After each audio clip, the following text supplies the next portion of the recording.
Amém, irmãos. Amém, irmãos. Vamos, nesse instante, fazer a oração pastoral. Nessa oração pastoral, irmãos, eu quero apresentar uma causa, que é a comemoração dos nossos 80 anos.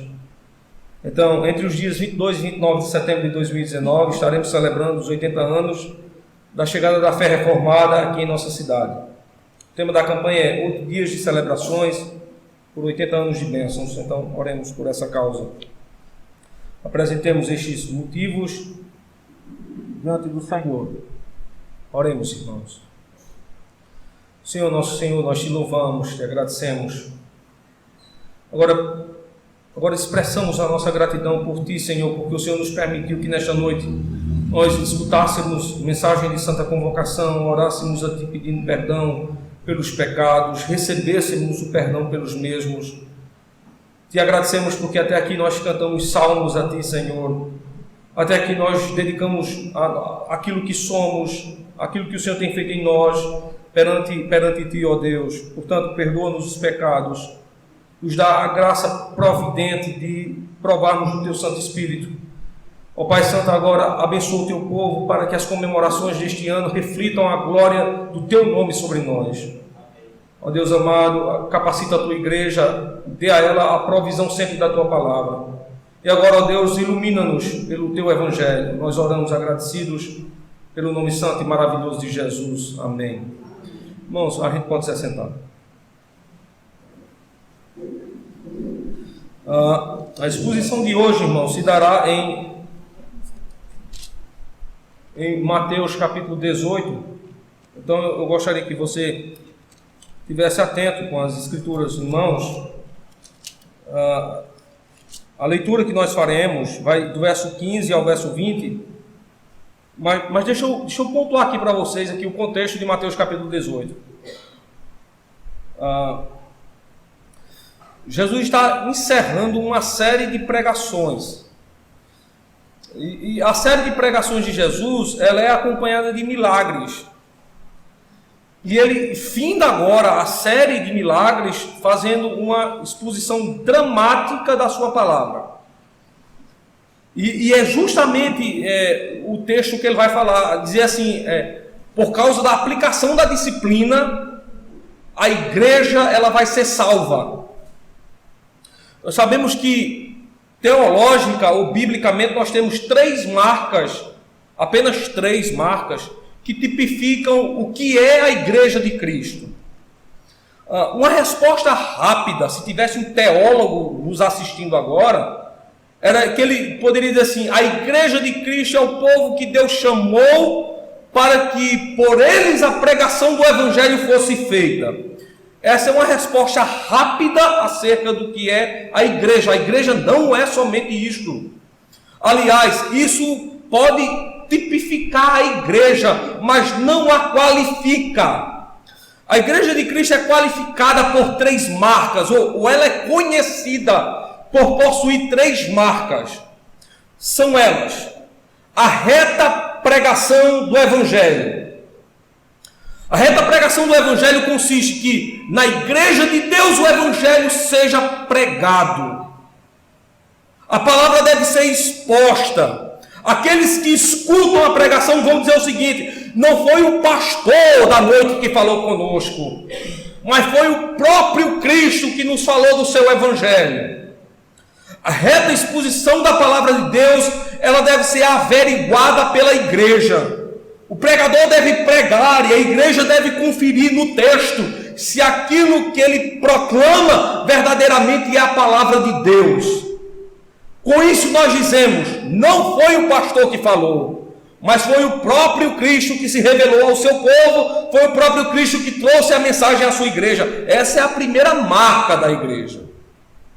A segunda marca da igreja: uma vez que a pregação do evangelho nos salvou, nos arrancou e nos tirou do mundo e nos pôs no centro da vontade do Senhor, veja, Cristo agora nos dará do seu benefício. E o benefício de Cristo é simbolizado em dois grandes sinais. O primeiro sinal do benefício de Cristo é que nós tomamos do batismo. Os pais recebem o batismo ao passo da sua conversão. Os filhos recebem o batismo por causa da aliança. E aquela família passou agora a ser a família da aliança de Deus. Então esse é o primeiro sinal. E esse primeiro sinal, ele é extremamente bíblico. Nós observamos isso em Atos 2:38. Segundo sinal é que quando confessamos a nossa fé, quando publicamos o evangelho que nos salvou, quando cremos que Cristo ascendeu ou ressuscitou entre os mortos, quando cremos na sua vinda manifesta, gloriosa, o que é que nós fazemos? Nós tomamos assento à mesa do Senhor e tomamos daquilo que qualifica o corpo de Cristo. O pão, o perfeito símbolo do seu corpo. Veja, nós não comemos mais aquele pão que foi pisado no pecado do Egito, mas tomamos do maná que desce do céu. O corpo de Cristo é esse maná. Ele alimenta-nos.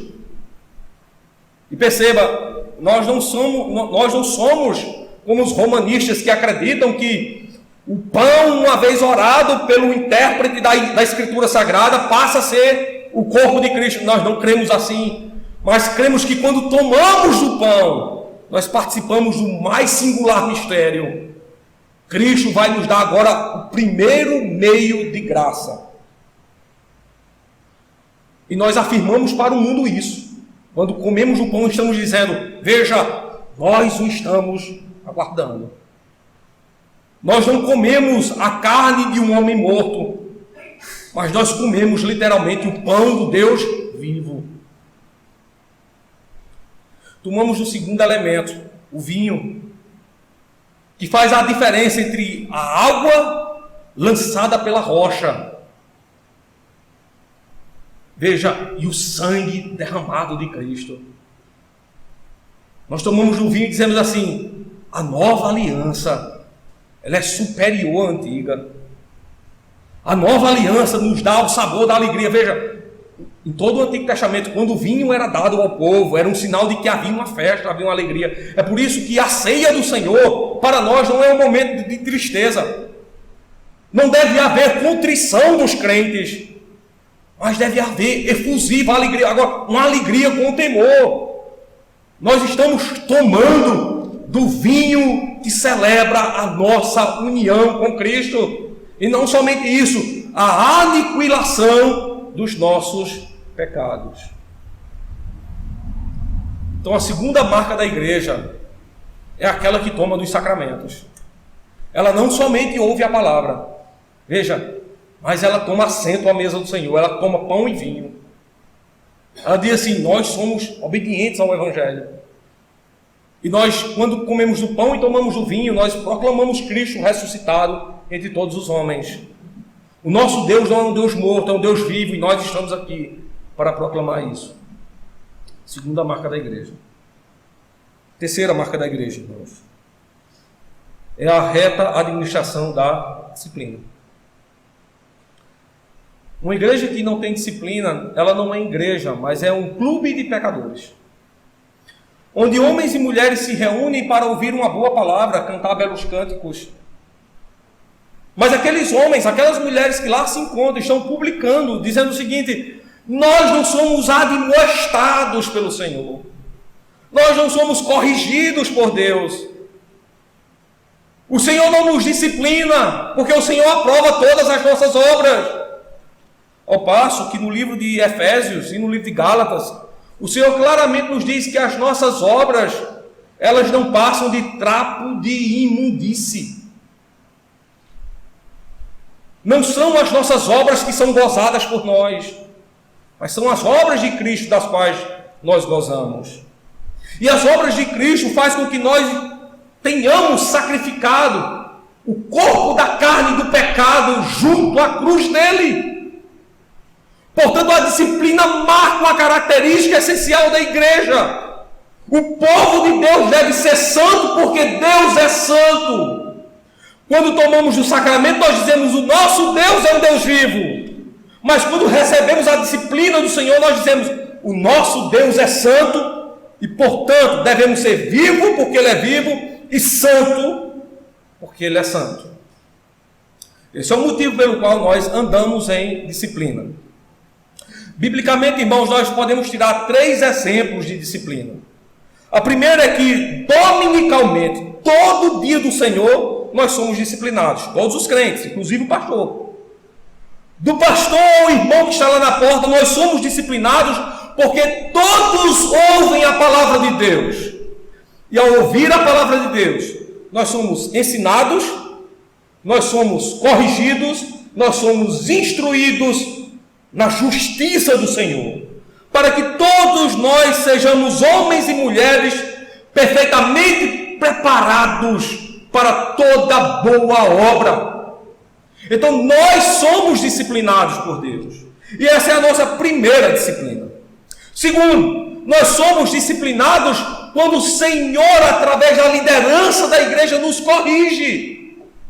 Nós somos chamados à atenção, e é isso que nós vamos ver agora no texto. Nós somos chamados à atenção pelo Senhor e Ele nos corrige. Terceiro, irmãos, e aqui é o apelo: tomara que nós não recebamos essa disciplina. Mas aquele que a recebe deve saber logo que algo trágico lhe aguarda.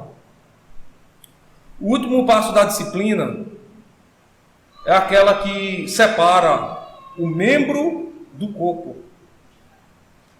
Se você amputar o seu dedo e colocar fora do seu corpo, significa de que o corpo está vivo, mas o membro está perdido, está morto.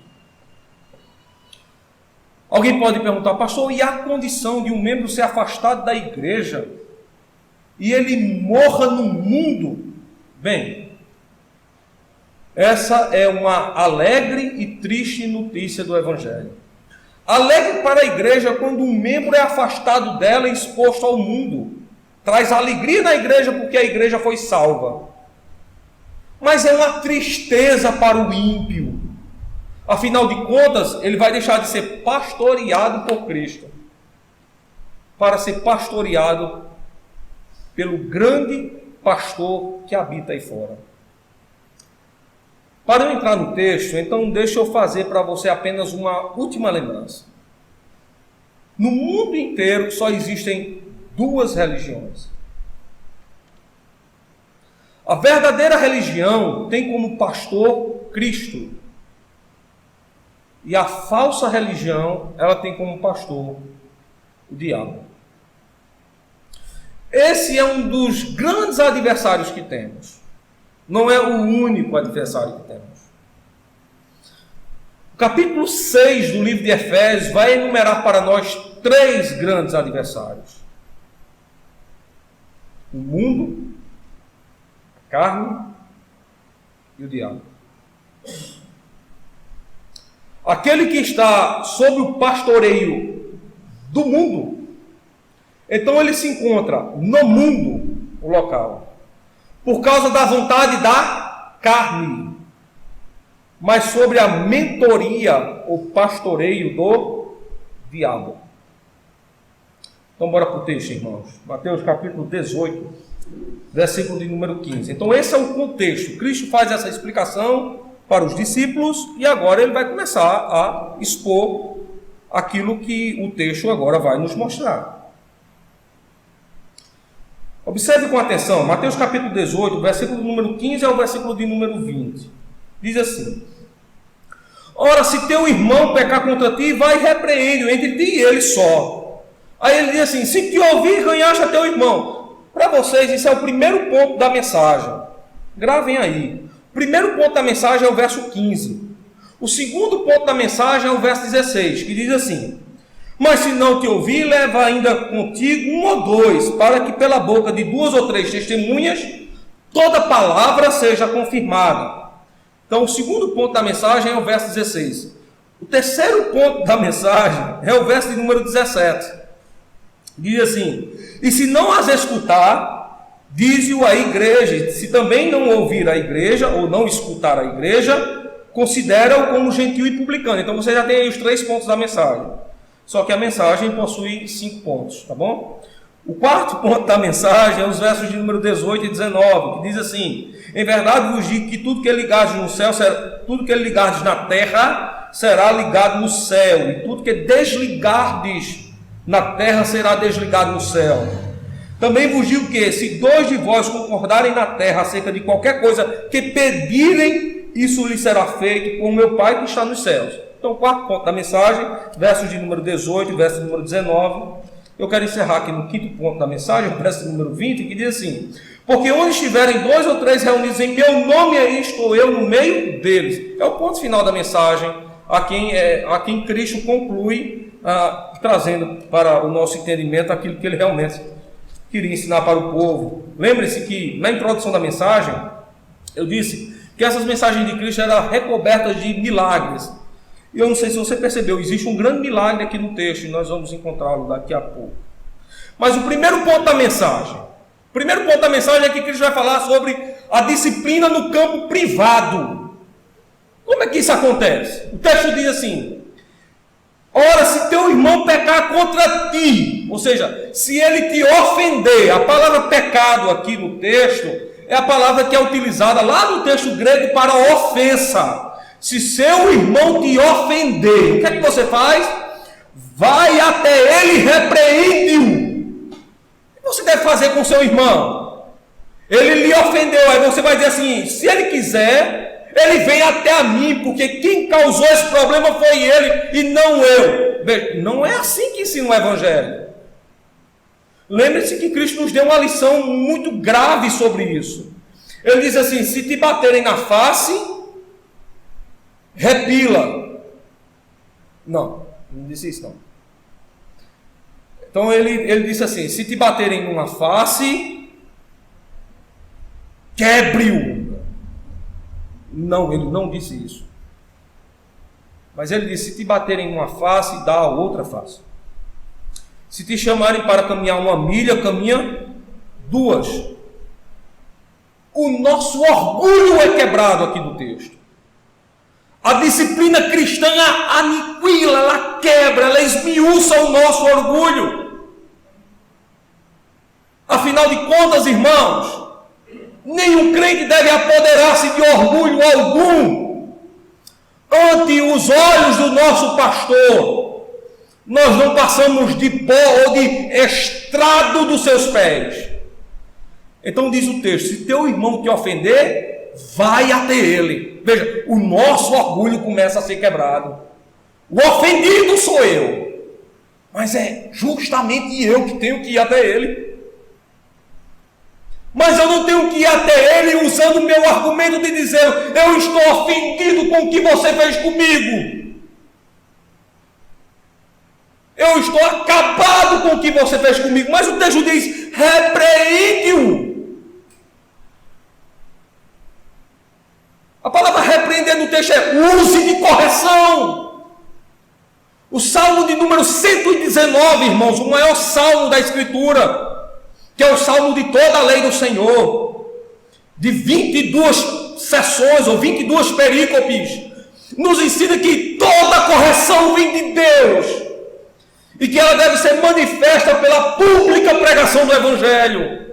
Como é que nós corrigimos o nosso irmão? É dando para ele uma lição de moral? Nós não somos papistas para isso. É pregando para ele conceitos bons? Nós não somos atenienses para viver na filosofia dessa vida e do mundo. Mas nós somos cristãos, nós portamos conosco a palavra de Deus. Então a repreensão que deve ser dada aqui é pela palavra do Senhor. Quando repreendemos o nosso irmão à luz da palavra de Deus, ele vai sentir que quem com ele fala não sou eu, não é você, mas é o próprio Deus. Irmãos, quando alguém erra ou nos ofende, contra quem ele peca?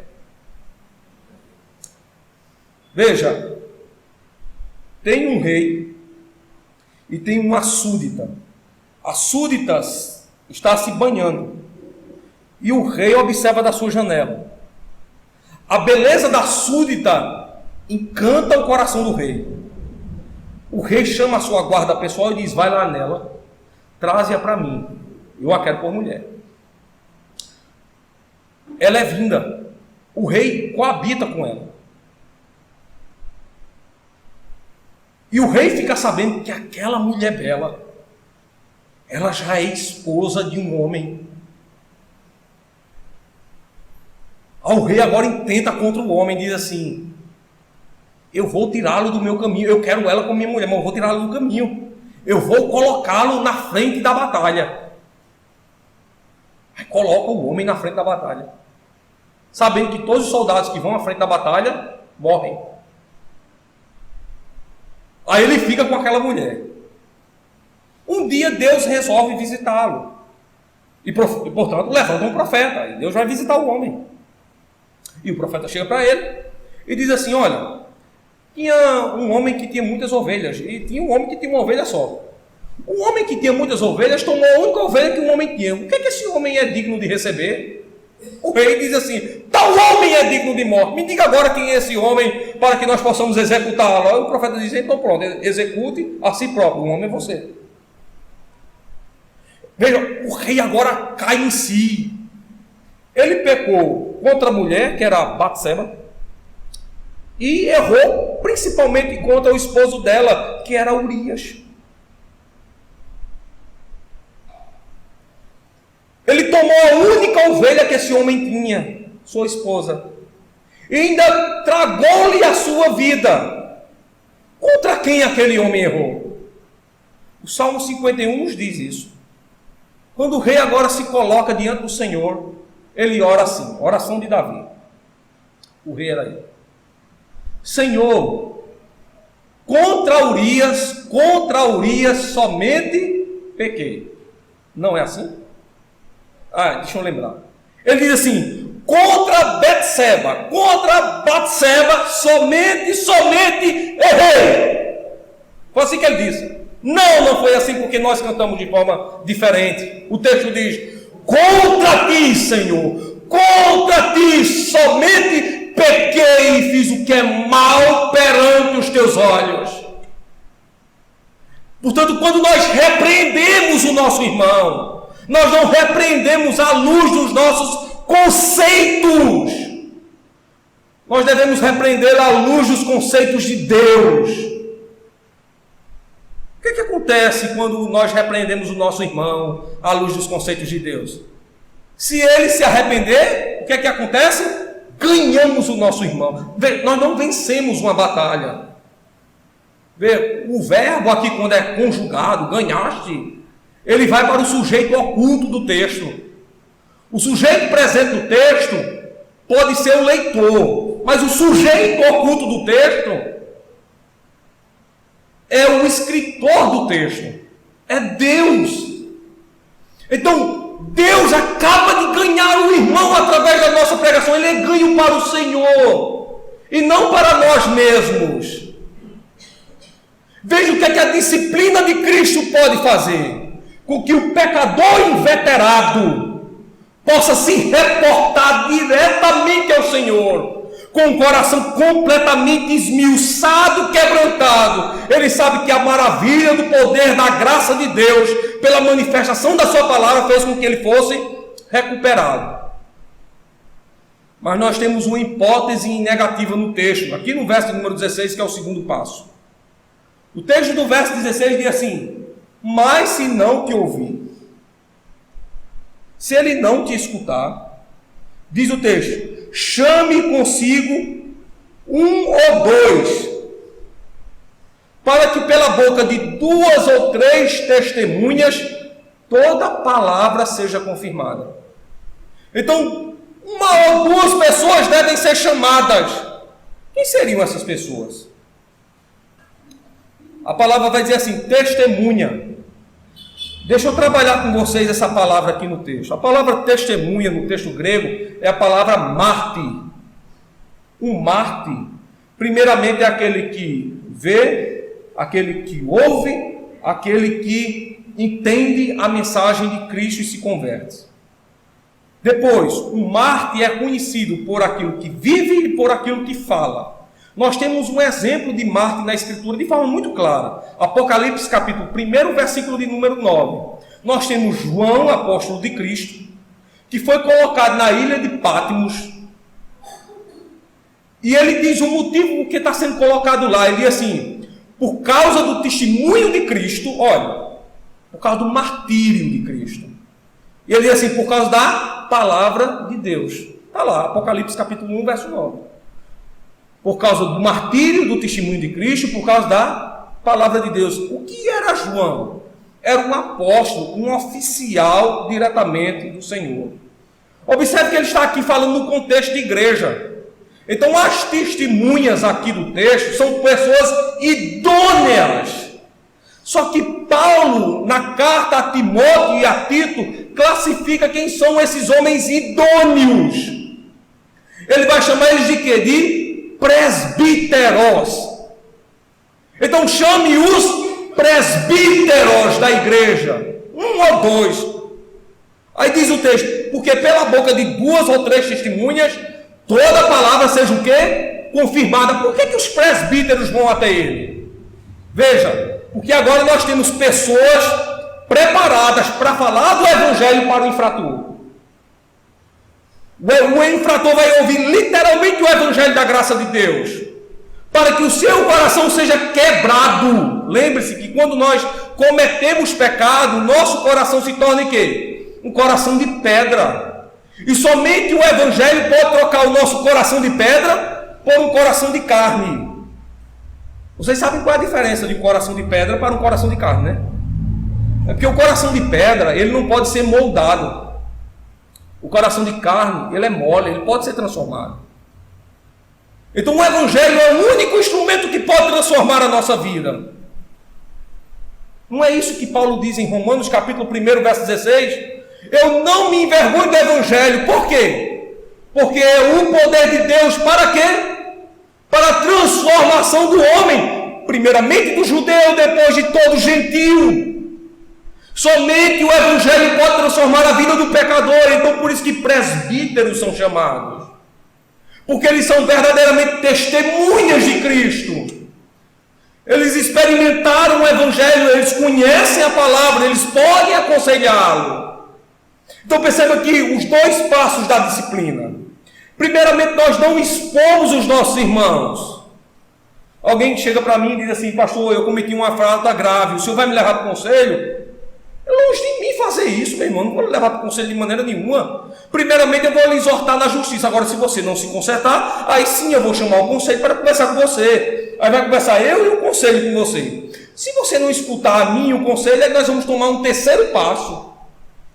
Observou que no verso 15, quando você vai ao seu irmão, você combate o pecado aonde?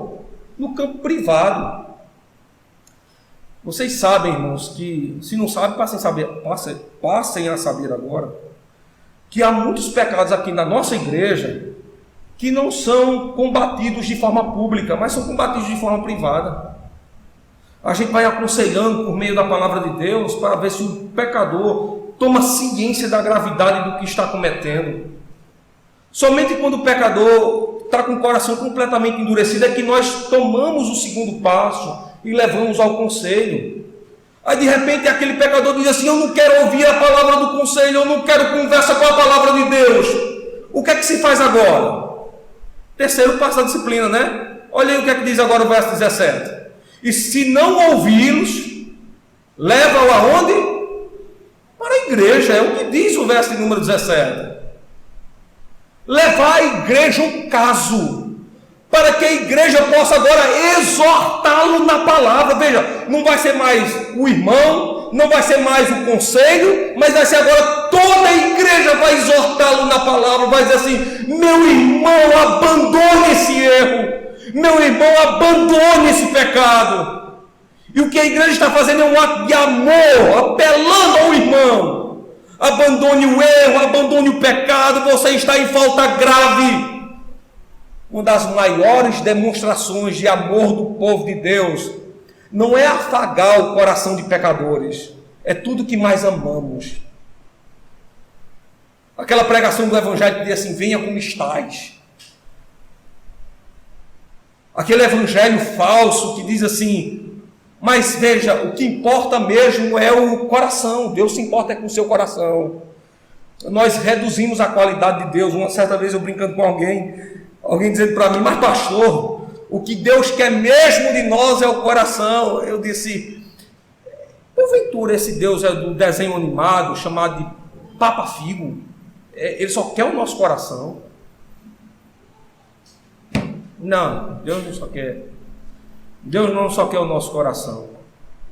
Paulo, quando instrui a Timóteo, lá no capítulo 5 da carta, ele diz assim: santificai-vos todo o corpo, alma e espírito, ou seja, todo homem deve ser santificado.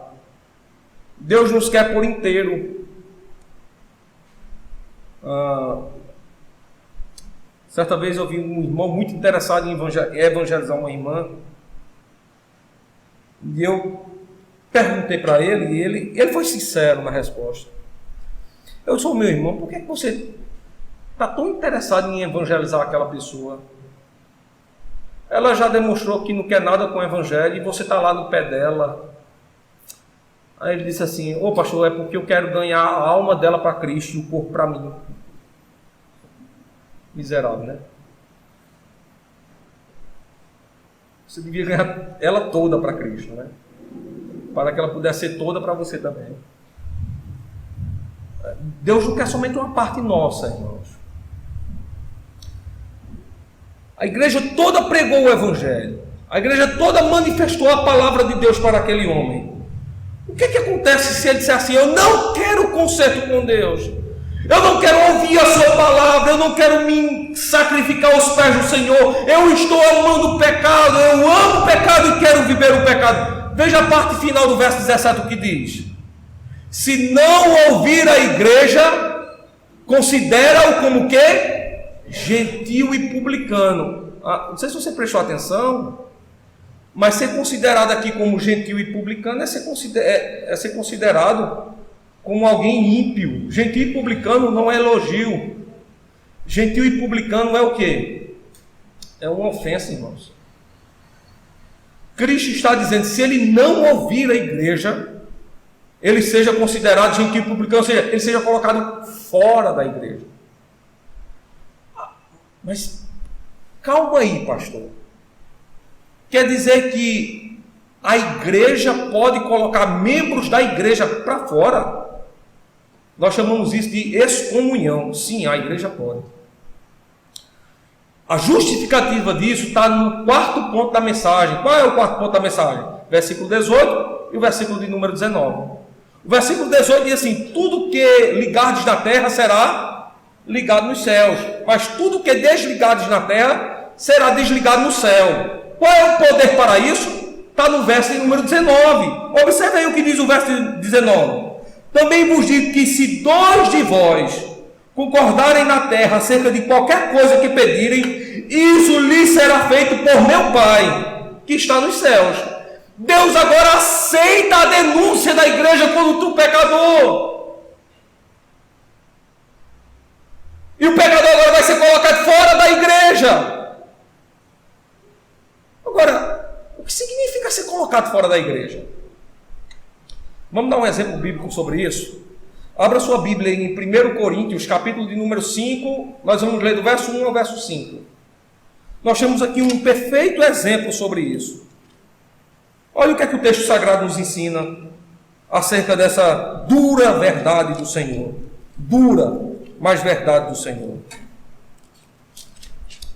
Aqui no capítulo 5, Paulo está defronte de um pecador que tem cometido um pecado e não tem achado arrependimento. Olha só como é que ele classifica. Geralmente se ouve que há entre vós fornicação, pecado, e fornicação tal, ou seja, com medida acima de qualquer perspectiva. Ele diz assim, que nem ainda entre os gentios, ou seja, nem os ímpios ouvem falar do que eu vou dizer agora. O que é que os ímpios ouviram falar agora? Como é haver quem possua a mulher do pai? Veja, na igreja estava tendo um rapaz, um homem, que estava mantendo relação sexual com a madrasta, com a mulher de seu pai. E é interessante Paulo dizer isso aqui na igreja de Corinto, né? Eu não sei se vocês conhecem, mas tem um exemplo histórico da mitologia sobre a cidade de Corinto. Vocês já ouviram falar no complexo de Édipo? Édipo rei. Édipo é o seguinte: um filho que quer possuir a mãe, mas não pode porque o pai está vivo. E para possuir a mãe, ele então sacrifica o pai para manter relação sexual com ela. E ele mantém tudo isso encravado, incrustado no seu coração. Mas ele só vai possuir a mãe quando o pai está morto. Aqui Paulo está dizendo o seguinte: isso é pior do que a mitologia. É que o pai está vivo e ele está mantendo relação com a mulher do seu pai. Portanto, é fornicação para ele e adultério para ela. Olha a gravidade do pecado. Lá no complexo de Édipo só vai ter relação com a rainha, com a mãe, depois da morte do pai. Aqui o pai está vivo. E mesmo o pai estando vivo, ele mantém relação sexual com a mulher de seu pai. Por isso que Paulo diz: nem entre os gentios se nomeia tal gravidade. Aí ele continua: estáis ensoberbecidos e nem ao menos vos entristecestes, por não ter sido dentre vós tirado quem cometa tal ação. Mas Paulo está dizendo assim: e o pior de tudo, irmãos, é que vocês de Corinto estão permitindo que esse ato ocorra no meio de vós, e vocês não fazem absolutamente nada. Vocês não tiraram o infrator do meio de vós.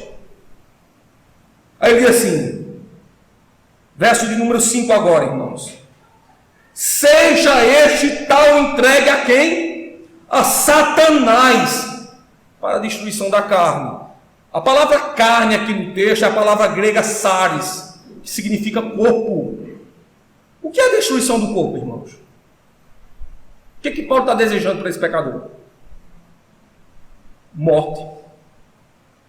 Aí você diz assim: não, pastor, mas o resto do versículo vai dizer o seguinte: para que o espírito seja salvo no dia do Senhor. A pergunta é: qual o espírito? No texto aqui, se você ler no texto que você está em mãos, não está dizendo que é o espírito dele, do grego autóis. Não existe. De quem é o espírito que vai ser salvo aqui? Será que é o do infrator? Primeiro erro que você pode pensar: se você acreditar que é o espírito do infrator que vai ser salvo, então você passa a acreditar agora que existe salvação aonde? Em Satanás. Cristo salva e Satanás também salva. Se nós quisermos que os homens sejam salvos, não os entreguemos a Cristo. Entreguemos a quem? A Satanás. É isso que nós fazemos? Não, irmãos. Completamente não. Nós não entregamos ninguém aqui a Satanás. Vai ser muito bonito você sair para pregar o evangelho, né? Você chega na casa da pessoa ímpia e diz assim: olha, eu quero anunciar a mensagem de Deus para você. Aí a pessoa diz: que coisa maravilhosa, eu quero ouvir de Deus. O que é que você diz? Não, vou orar por você. Eu vou lhe entregar a Satanás. A pessoa vai dizer: peraí, você vem na minha casa. Eu já estou perdido. E você ainda quer me entregar a Satanás? E para quê? Você vai dizer: não, para que você seja salvo. Aí a pessoa vai dizer assim: peraí, quer dizer que agora existe salvação em Satanás? E eu jurava, até ontem, que a salvação era por meio de Cristo, não por diabo. Então a gente vai ter que cessar de dizer assim: a paz do Senhor, irmão. Vamos passar agora, quando ver outro irmão, dizer assim: a paz de Satanás. Não é assim, irmãos. Não é isso que o texto está dizendo. Não é isso que o texto está dizendo. Vamos ver de quem é o Espírito que é salvo aqui? Vamos ler a partir do verso de número 5. Seja este tal entregue a Satanás para a destruição da carne.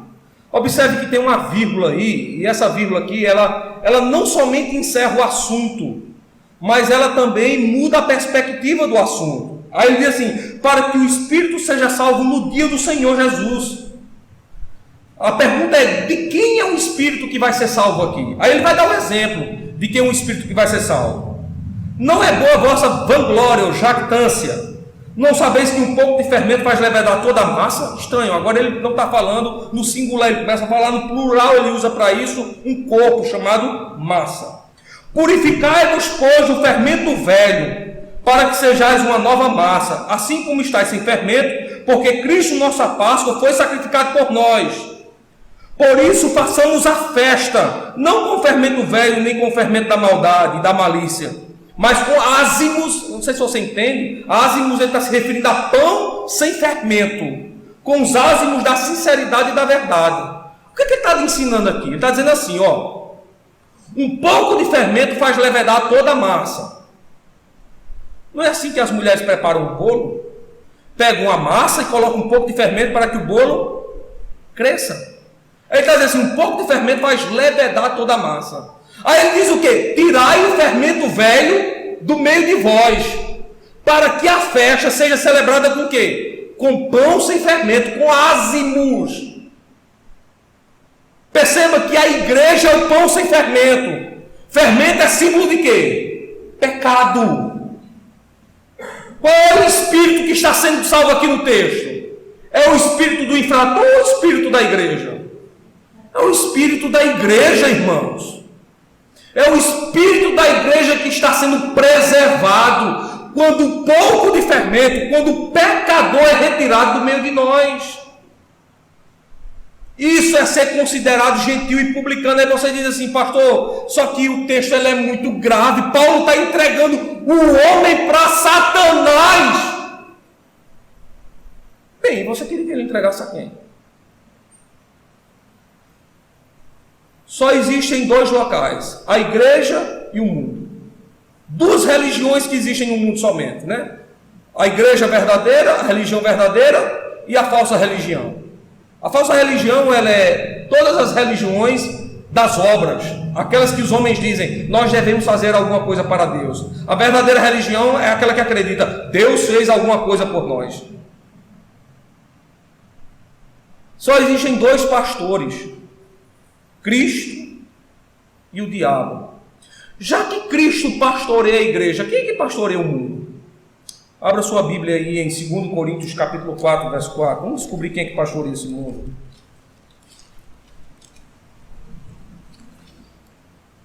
Vamos descobrir agora quem pode ser o pastor do mundo. Então, meu irmão, se você me escuta aqui nesta noite e você ainda está na religião do mundo, eu vou passar aqui para você qual é o seu pastor. Olha só, o verso 4 diz assim, nos quais o Deus, observe a palavra Deus que aparece aí no texto. A palavra grega theos, só que essa palavra agora não está em maiúsculo, ela está em minúsculo. Nos quais o Deus deste século cegou o entendimento dos incrédulos, para que não lhes resplandeça a luz do Evangelho da glória de Cristo, que é a imagem de Deus. Agora nós acabamos de descobrir que é o pastor do mundo, um Deus com D minúsculo. Paulo, no capítulo 6 de Efésios, diz que é o mundo, a carne e o diabo. Diz que o mundo é o local onde praticamos e vivemos o nosso pecado. Diz que praticamos o pecado pelo instrumento chamado carne. Diz quem é que é o mentor intelectual do pecado. Quem é? O diabo. O pastor do mundo é o diabo. Entendeu agora por que é que aquele homem vai ser entregue a Satanás? Porque ele vai ser considerado como o quê? Gentil e publicano. Ele é alguém do mundo agora. Ele é alguém que não foi resgatado por Cristo. Ele não está debaixo do pastoreio do Senhor. Ele agora está debaixo do pastoreio do diabo. Veja o quão terrível é, irmãos. Nós recebemos uma disciplina e não queremos nos arrepender dos nossos pecados para caminharmos com Cristo. Passamos a ser pastoreados pelo diabo e não por Cristo. Sabe que pode nascer um argumento meramente humano dizendo o seguinte, pastor, só que tem um problema no texto. Quem entregou o homem para o pastoreio do diabo, considerado como gentil e publicano, veja, foram os homens que compõem a igreja. Você se lembra no início da mensagem que eu disse assim, quando Cristo começou a pregar o evangelho era acompanhado de quê? Da palavra e de milagres. Você quer ver um grande milagre lá naquele capítulo de número 18, do verso de número 15 ao verso de número 20? Bora ler o verso de número 20? Lá do capítulo 18. Como é que diz o verso 20? Porque onde estiverem 2 ou 3 reunidos em meu nome, aí estou eu no meio deles. Qual é o grande milagre que tem nesse texto?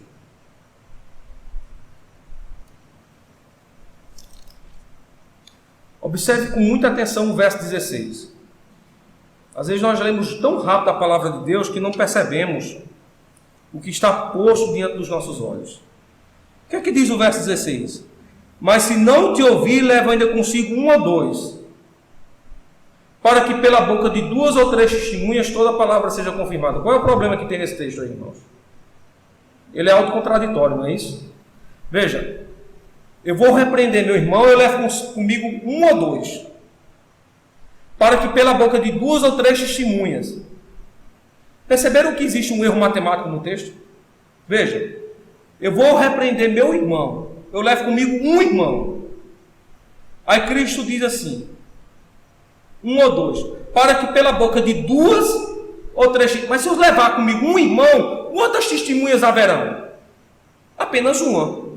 Eu que estou acusando meu irmão e uma testemunha. Mas se eu levar 2, terão comigo quantas pessoas? 2. Eu que estou acusando e 2 testemunhas. Só que não há um erro matemático agora no texto, porque ele diz assim, em vez de dizer 1 ou 2 testemunhas, está dizendo assim, 2 ou 3. Por que ele não diz assim, pela boca de 1 ou 2 testemunhas toda a palavra seja confirmada? E por que ele diz assim, pela palavra de 2 ou 3? Quem é essa terceira testemunha que está aí no texto? Quem é a terceira testemunha do texto? Quando a igreja vai levar alguém para reclamar, quando a igreja vai julgar um pecador, é somente a igreja que julga? O que é que diz o verso 20? Porque onde estiverem 2 ou 3 reunidos, aí estou eu no meio. Quem é a terceira testemunha, irmãos? Vamos ver quem é a terceira testemunha lá no texto de Coríntios? Abra sua Bíblia lá em 1 Coríntios capítulo 5. Lembre-se que eu disse que nós iríamos ler do verso 1 ao verso 5, mas nós lemos apenas 3 versículos, o verso 1, o verso 2 e o verso 5. Ficamos de ler o verso 3 e o verso 4. Olha o que é que o verso 3 diz. Mas se ainda o nosso evangelho está encoberto, para os que se perdem está encoberto. Aliás, desculpa, irmãos, desculpa. Verso 3 do capítulo 5, eu errei aqui. Diz assim: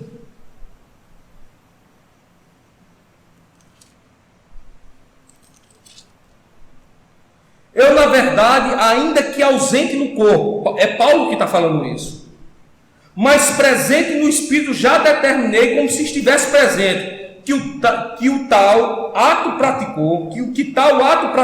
Agora veja o verso 4: em nome do Senhor Jesus Cristo, junto vós o meu Espírito, no poder de nosso Senhor Jesus Cristo.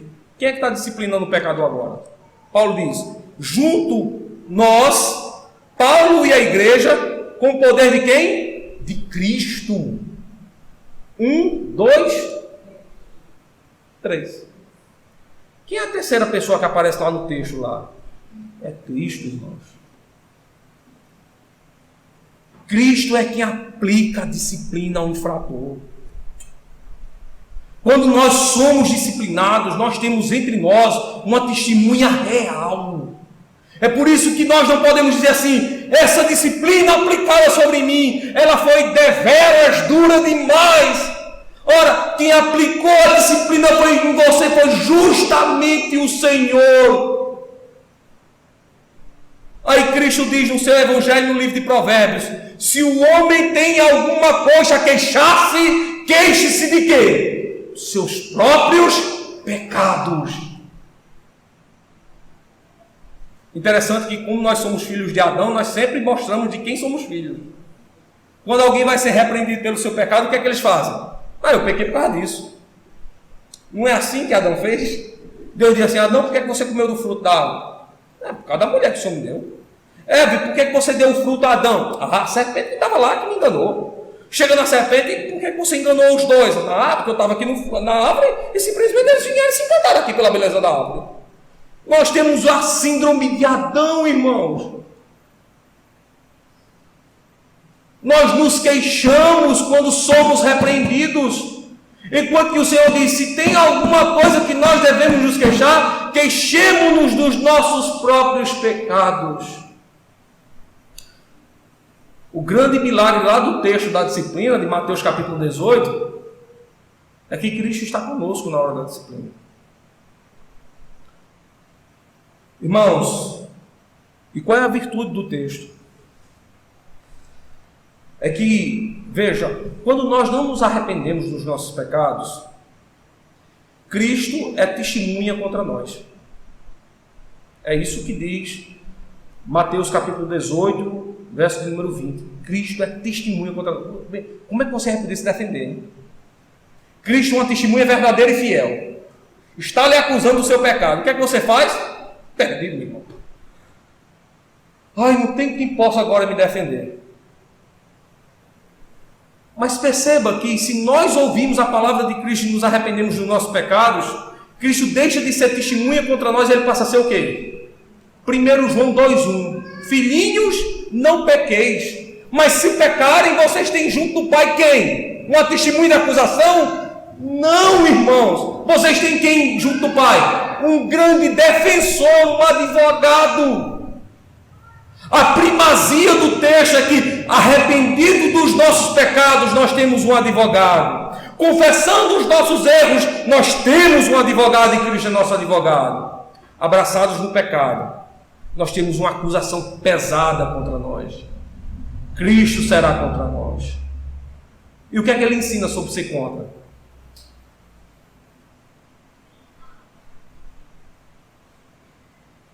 Aquele que é por nós, Cristo disse, aquele que é por nós está em mim. Veja, aí ele diz assim, aquele que é contra nós. Ele literalmente ele recebe as duras punições de Cristo.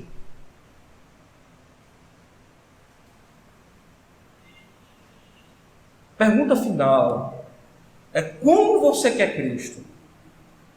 Como uma testemunha contra você ou como seu advogado? Se você quer Cristo contra você, ame o seu pecado, não o confesse, não o abandone, recuse a disciplina da igreja e você terá Cristo contra você.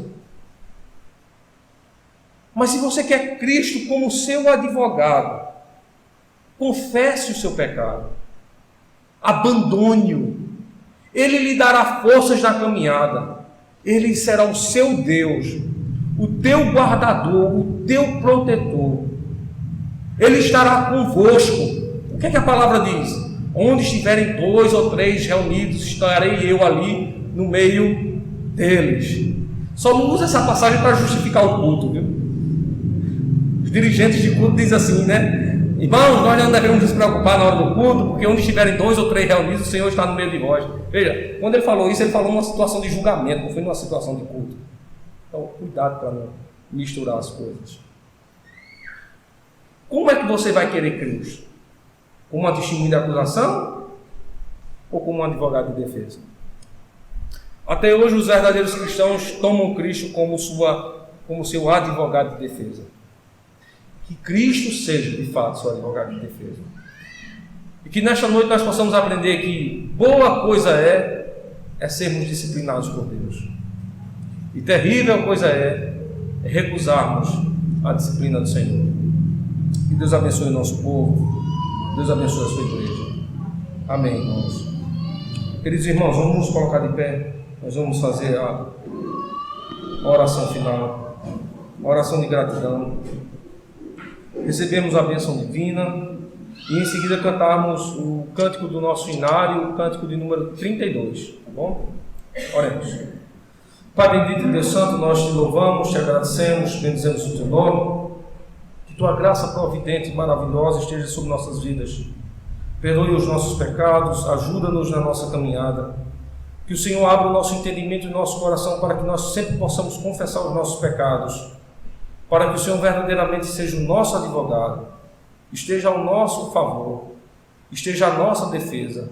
Esmiúça-nos, ó Deus, para que, humilhados perante a Tua face, possamos reconhecer o poder eficaz do Teu Santo Espírito. Oramos agradecidos, oramos através de Jesus Cristo, Senhor, que vive e reina para sempre. Amém.